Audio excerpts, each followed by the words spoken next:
това точно с едно измиване. Гледайте до края. Преди да започнем с частта, където си подобрявам косата, ще се наложи първо да си изравня цвета. Така че тази Matrix пратка ще почака още съвсем малко и ще извадим бакоган чашата. И сега, докато чакаме 30 минути боята да подейства, ще отворим нашата Matrix пратка. Всеки един продукт от тази серия съдържа 1 милиард заздравяващи връзки, а формулата е от лимонена киселина за подхранване на косама отвътре и отвън. Първото нещо, което изтеглих, е шампуан за предпазване на връзките в косама за много увредена коса, моята. И второто нещо е балсам за много увредена коса, пак моята. И трето изтеглих възстановяваща маска за мега увредена коса вследствие на изсветляване и други химически услуги, отново моята, просто казано по по-сложен начин. Изчаках боята още 15 на минути и тествах продуктите. Така измих си косата с серията на Matrix. Хора, искам и се да можете да усетите аромата. Мирише на най-свежото лимонче ever, ама не такова фабрично лимонче, ами все едно съм си изтискала истински лимон в косата. И сега е време да изтеглим следващите. Изтеглих си запечатващ балсам, който предпазва от топлина и подсилва косама отвътре, и крем против накъсване, който умекотява и изглажда косама и предпазва от топлина също. Балсамчето се слага на мокра коса, така че сега направо ще си гребнем малко и ще го тестваме.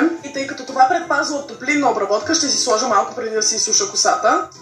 Дами и господа, отивам да я изсуша и да я стилизирам и ще се завърна с финалният резултат. И, дами и господа, представям ви финалният резултат. По принцип, когато си реша косата след баня, ми пада страшно много коса. Искам само да ви покажа четката ми. Без да я чистя, хора, буквално има 2 косама на нея. Сеща се толкова